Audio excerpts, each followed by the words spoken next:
Soy Luis Daniel Peña Gaitán y en este video voy a explicar la trascendencia y la penalización del derecho a través de los años. Época antigua.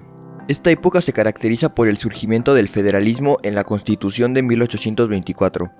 En esta época sobresalen las primeras decisiones habidas en el periodo de 1824 a 1835, en las que se hace un intento de vivencia del federalismo entendido, en justa apreciación con un equilibrio de poderes. El conservadurismo centralizó el contencioso administrativo y lo consideró como una obra del Ejecutivo. La época antigua concluye con el Acta de Reformas de 1847 y con el surgimiento del juicio de amparo precedido por el constitucionalismo de Crescencio Rejón, y luego expuesto en las líneas que hoy tenemos a través de Mariano Otero. Segunda etapa o época moderna de México.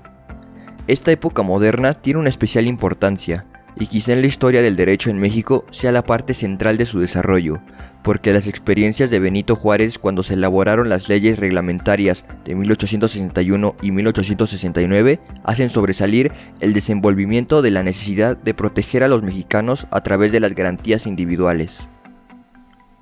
Surgen los artículos 2 y 7 de la Ley Orgánica de los artículos 101 y 102 de 1861, que dicen: todo habitante de la República que en su persona e intereses crea violadas las garantías que le otorga la Constitución o sus leyes orgánicas, tiene derecho de ocurrir a la justicia federal, en la forma que le prescribe esta ley, solicitando amparo y protección. En él se limitará únicamente a declarar que la justicia de la Unión ampara y protege al individuo, cuyas garantías han sido violadas, o que no es el caso del artículo constitucional, en virtud de haber procedido la autoridad que dictó la providencia en el ejército de un derecho reconocido por la ley. Época del Porfiriato. Esta época se caracteriza por los votos hacia Ignacio L. Vallarta, en donde se quita el aspecto político como fundamentación para rechazar los juicios de amparo, es decir, no se examinan las condiciones ultravires del ejército del poder. Se reconoce el poder como un poderío fáctico y por consecuencia la procedencia del juicio de amparo, en función de la necesidad de la defensa de la persona humana. Esta época de la Suprema Corte de Justicia podría ser considerada como una época central en la historia de toda la Corte. Sobresalen las decisiones como la aplicación de las leyes reglamentarias de 1861 y 1869, así como las habidas en el Porfiriato durante la aplicación del Código Federal de Procedimientos Civiles.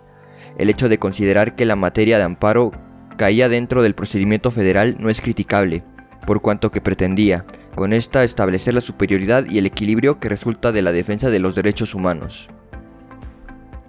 Etapa del México contemporáneo.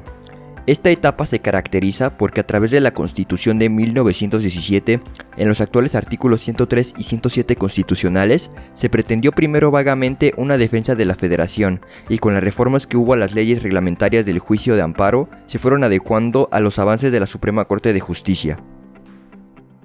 En los primeros años posteriores a la Constitución de 1917 se plantearon dos problemas. El primero fue que la primera Corte tenía un rezago de asuntos pendientes de resolución, y el segundo que la propia Corte, en la interpretación y aplicación de los artículos 27 y 123 constitucionales, adoptó una actitud conservadora. Las acciones de inconstitucionalidad quedaron establecidas en las reformas de 1996. Debido a que es necesario establecer un mecanismo de control en la Federación, por medio de los partidos políticos o a través de la actuación política de los distintos poderes.